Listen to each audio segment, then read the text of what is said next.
Hello everyone, welcome to Career Information। Garden reach ship builders and engineers limited के under ministry of defence के under एक recruitment जारी किया गया है। ये रिक्रूटमेंट कुछ टेक्निकल पोस्ट के लिए तो कुछ नॉन टेक्निकल पोस्ट के लिए यहाँ पे रिक्रूटमेंट है। ओके, सिलेक्शन प्रोसेस, उसके बाद में क्वालिफिकेशन क्या होना चाहिए, कितनी वैकेंसी है, अप्लाई कैसे करना है, सारी इंफॉर्मेशन आपको इस वीडियो में मैं बताऊंगा। ओके, लास्ट में मैं आपको सारे लिंक्स भी प्रोवाइड कर दूंगा डिस्क्रिप्शन में, ताकि आपको कहीं पे भी जाने की ज़रूरत ना पड़े। ओके, तो चलते हैं मेन नोटिफिकेशन की। और सबसे इम्पॉर्टेंट जो चीज़ है वो है कि ये फ्रेशर्स भी अप्लाई कर सकते हैं, क्योंकि एक्सपीरियंस है यहाँ पे नील, सारे पोस्ट के लिए नील है। तो आप अगर फ्रेशर हो तो भी आप अप्लाई कर सकते हैं। 29 नवंबर से लेके 19 दिसंबर 21 तक इसकी अभी एक्सटेंड भी हो चुका है, आप अप्लाई कर सकते हो दिसंबर में। ओके, बात करेंगे एक एक पोस्ट वाइज। सुपरवाइजर S1 की ग्रेड 1 पोस्ट की जो पोस्ट है उसके अंडर पे स्केल आपको इतना मिलेगा जो यहाँ पे मेंशन है। 28 ईयर्स आपका एज होना चाहिए। बाद में आपका रिलैक्सेशन आता है 28 प्लस 3 ओबीसी के लिए, 28 प्लस 5 SC ST के लिए, 28 प्लस 10 आता है PWD के लिए as per the government rules.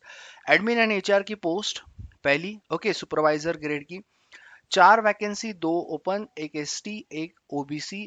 Graduation आपका कोई भी डिसिप्लिन में होगा चलेगा, लेकिन उसके साथ आपका डिप्लोमा या फिर PG डिप्लोमा आपका HRM HRD या कोई और डिसिप्लिन में है तो आप अप्लाई कर सकते हो। या फिर आपका बैचलर ऑफ बिजनेस मैनेजमेंट और बिजनेस एडमिनिस्ट्रेशन, जिसको हम BBA बोलते हैं, उसके अंडर हुआ है तो आप डायरेक्टली अप्लाई कर सकते हैं। 60% for open, 55% for SC ST and PWD candidates के लिए ज़रूरी है ग्रेजुएशन या फिर आपका डिप्लोमा, सभी में आपका उतना होना चाहिए।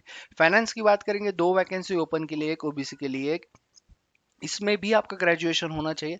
उसके साथ में अगर आपका M.Com हुआ है या फिर CMA इंटर, CA इंटर है तो भी, या फिर डिप्लोमा या PG डिप्लोमा है तो भी आप अप्लाई कर सकते हैं। 60% अगेन फॉर ओपन एंड 55% यहाँ पे OBC या फिर PWD कैंडिडेट्स के लिए। मटेरियल मैनेजमेंट एक पोस्ट है यहाँ पे, graduate in any discipline with graduate diploma in material management या फिर लॉजिस्टिक में हुआ है, या फिर आपका डिप्लोमा कोई भी इंजीनियरिंग कोई भी फील्ड में हुआ है with graduate diploma in material management या फिर लॉजिस्टिक्स में आप अप्लाई कर सकते हैं। सेम परसेंटेज क्राइटेरिया यहाँ पे है। पेंटर की बात करेंगे, 1 वैकेंसी, सिंपली केमिकल या फिर पेंट टेक्नोलॉजी के अंडर अगर आपका टेक्निकल डिप्लोमा हुआ है आप अप्लाई कर सकते हैं। नेवल आर्किटेक्चर की बात करेंगे, diploma in naval architecture, ship building, naval architecture and ocean engineering, naval architecture and marine engineering, बहुत सारे अलग अलग इक्विवेलेंट ब्रांचेस भी है। अगर आपके इससे रिलेटेड है तो आप अप्लाई करो। 3 वैकेंसी है, 2 ओपन, एक OBC के लिए। बाकी परसेंटेज क्राइटेरिया लगभग सभी पोस्ट के लिए सेम है। सिक्योरिटी जो आखिरी पोस्ट आती है S1, ओके, जैसे हम बोलेंगे नॉन टेक्निकल की जो ये पोस्ट है सिक्योरिटी की। So graduate in any discipline with diploma in security management आप अप्लाई करो। 2 पोस्ट है, एक ओपन एक OBC के लिए। बाकी परसेंटेज क्राइटेरिया से में बात करेंगे, डिजाइन असिस्टेंट S1 ग्रेड की सुपरवाइजर की पोस्ट। ओके, तो उसके बाद में सबसे इंपॉर्टेंट चीज यहाँ पे जो लिखी है, fix term contractual basis for 3 years and 2 साल के लिए एक्सटेंड, वही यहाँ पे भी सेम है। Okay, 28 age, same criteria, electronics और सिविल की ये पोस्ट है। डिप्लोमा आपका होना चाहिए सिविल या फिर इलेक्ट्रॉनिक्स में, लेकिन और एक चीज, ऑटोकैड का नॉलेज भी आपको होना चाहिए। 1 वैकेंसी ओपन के लिए इलेक्ट्रॉनिक्स की है, एक ST के लिए सिविल की है। ओके, उसके बाद में एज रिलैक्सेशन के बारे में ऑलरेडी मैंने आपको सारी चीज़ें बता दी है। ग्रुपिंग ऑफ डिसिप्लिन यहाँ पे अच्छे से एक बार पढ़ लो, क्योंकि इलेक्ट्रॉनिक्स में कौन कौन अप्लाई कर सकते हैं, सिविल में कौन कौन, जैसे कि E&I यहाँ पे अप्लाई कर सकते हैं, इलेक्ट्रॉनिक्स एंड टेलीकम्युनिकेशन कर सकते हैं, plain electronics, electronics and communication, applied electronics and instrumentation भी अप्लाई कर सकते हैं, स्ट्रक्चरल भी सिविल में अप्लाई कर सकते हैं। Okay, so tenure of contractual already बता दिया। 3+2 मतलब 2 एक्सटेंड भी हो सकता है, मोस्टली होता भी है, डिपेंड करता है। Place of posting, so depending on the companies requirement candidates में भी पोस्ट ऑफ, तो ये चीज़ याद रखना कि पोस्टिंग कैसा होने वाला है। द मेथड ऑफ सिलेक्शन की बात करेंगे, मेथड ऑफ सिलेक्शन की बात करेंगे तो इसमें आपका रिटन टेस्ट होगा 100 मार्क्स का। रिटन टेस्ट कोलकाता में ही होगा। ओके, चेंज नहीं कर सकते आप। ट्रैवलिंग अलाउंस नहीं मिलेगा रिटर्न टेस्ट के टाइम पे। पार्ट ए पार्ट बी में होगा। पार्ट ए में आपका जो रहेगा वो GK apti, mental ability, data analysis या फिर इंग्लिश या फिर आपका एबिलिटी रीजनिंग जो भी होगा। 20 क्वेश्चंस इसमें होंगे, 20 मार्क्स। ओके, ड्यूरेशन आपका टोटल 2 आवर्स का होगा। और प्लस ग्रुप बी जो है आपका, या फिर पार्ट बी हम बोल सकते हैं, इंजीनियरिंग डिसिप्लिन जो भी आपका हुआ, या फिर आपका इंजीनियरिंग डिसिप्लिन नहीं, बाकी इसमें जैसे material management, security, finance, HR and admin, वो डिसिप्लिन के बारे में आपको क्वेश्चंस हो गए 80। आप जो भी पोस्ट के लिए अप्लाई करोगे आपको 80 डिसिप्लिन के क्वेश्चन हो गए, तो 80 प्लस 20 100 मार्क्स का पेपर, 2 घंटे 120 मिनट्स। ऑब्जेक्टिव विद मल्टी जो भी मल्टीपल एमसीक्यू जो हम बोलते हैं, वो उस हिसाब से आपका ये पेपर रहेगा। Okay, based on the performance in the written test candidates में called for practical test in the ratio of 1/5। मतलब जो भी बच्चे सिलेक्ट होंगे वो 1/5, अगर एक पोस्ट है तो 5 बच्चे सिलेक्ट होंगे, इसका मतलब ये होता है। In case of time the marks in the written test, all such candidates will be called for the practical test. ऐसा होता है तो practical test will be qualifying nature, इसमें कोई भी आपके मार्क्स नहीं पकड़े जाएंगे, लेकिन क्वालिफाई करना बहुत जरूरी है। For design assistant practical test in AutoCAD will be conducted, इतना याद रखना। क्वालिफाइंग मार्क्स जो है for practical test 50% UR, 45% SC ST OBC PWD candidates के लिए वो जरूरी है। अगर आप अच्छे भी मार्क्स होंगे रिटर्न में, आप क्वालिफाई नहीं कर पाए practical test, you are disqualify. उल्टा भी हो सकता है, आपके कम मार्क्स हो लेकिन आप में क्वालिफाई कर जाओ और आपका हो भी जाए, तो डिपेंड करता है। लेकिन प्रैक्टिकल टेस्ट के मार्क्स जो है वो कैरी फॉरवर्ड नहीं होंगे, सिर्फ क्वालिफाइंग नेचर है। रिजर्वेशन के बारे में खैर मैंने आपको सारी चीजें बता दी है।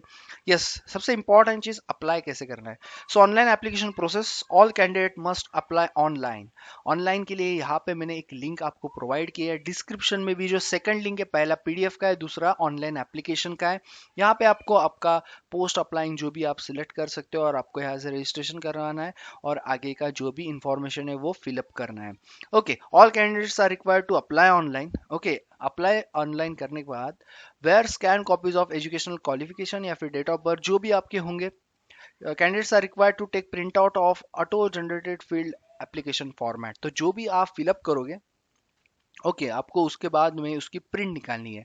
Put their signature at designated places, तो जब आपका फॉर्म की प्रिंट निकाल लोगे उसको आपको साइन करना है जहाँ पे सिग्नेचर के लिए बताया गया है। उसके बाद में बात करेंगे, yes, send it along with the GRSE copy of application fee चलन। तो ये होता है आपका एप्लीकेशन करने का एक प्रोसीजर। आपको क्या करना है, साइन करने के बाद send it along with the GRAC copy of application fee चलन। ओके, इसका मतलब ये है कि आप जो भी चलन भरोगे उसके हिसाब से आपको जो उसकी कॉपी रहेगी GRAC की, उनके साथ उसको भेजना है। एंड रिलेवेंट टेस्टिनोमियल्स, मतलब जो भी आपके caste certificate, educational qualification, date of birth certificates या जो भी रहेंगे, आपको सेल्फ अटेस्ट जेरोक्स निकाल के सेल्फ अटेस्ट करके, प्लस आपका चलन याद रखना फी वाला। ओके, जो भी एप्लीकेबल होगा जनरल और ओबीसी के लिए, ओके मोस्टली आपको वो अटैच करके भेजना है। ओके, पोस्ट करना है, post box number 3076 Lodhi road new Delhi 110003, ordinary post only. Speed post मत करना, याद रखना ये चीज, या फिर कुरियर मत करना, ऑर्डिनरी पोस्ट से करना है। 28 तारीख तक भेजना है, आराम से भेजना है, ऐसा नहीं कि आपको तुरंत भेजना है। ओके, बहुत मतलब जो ऑनलाइन डेट होती है उसके बाद मोस्टली एक वीक दिया जाता है और वही चीज हुई है। एनवेलप पे आपको क्या लिखना है, आपको एनवेलप पे ऊपर जो लिखना है एडवर्टाइजमेंट नंबर जो यहाँ पे लिखा हुआ है, और पोस्ट अप्लाइड फॉर, और उसके सामने आपका पोस्ट। ओके, तो ये चीज याद रखना। फॉर्म आपका वहां पहुंचा नहीं तो आपका कैंडिडेचर कैंसिल हो जाएगा, आपने फीस भी भरी होगी तो भी आपको कंसीडर नहीं किया जाएगा। ओके, अप्लाई कहाँ से करना है मैंने ऑलरेडी आपको बता दिया। 400 रुपये इसकी फीस है, 71 बैंक चार्जेस, 471 आपका फीस रहेगा। Applicants belongs to SC ST PWD या फिर इंटरनल कैंडिडेट्स, उनके लिए फीस यहाँ पे नहीं है। लेकिन जनरल ओबीसी के लिए याद रखना, आपको चलन यहाँ पे भेजना है। ओके, नॉन रिफंडेबल ये फीस रहेगी। ओके, बाकी जो भी आपको यहाँ पे जैसे कि HRA पर्क्स बाकी आपको मिलेंगे यहाँ पे। ओके, रिटर्न टेस्ट जो है वो आपकी 2 जनवरी को होने के चांसेस है। चांसेस है मतलब 90% आपके उसी दिन होंगे अगर कुछ प्रॉब्लम नहीं होता है। Candidate shortlisted based on the performance and written test, आपको क्या करना है, डॉक्यूमेंट्स आपके रेडी रखने, ऑलरेडी आप फिलअप करके भेज ही चुके होंगे तो दिक्कत आएगी नहीं, तो ये चीज़ याद रखना।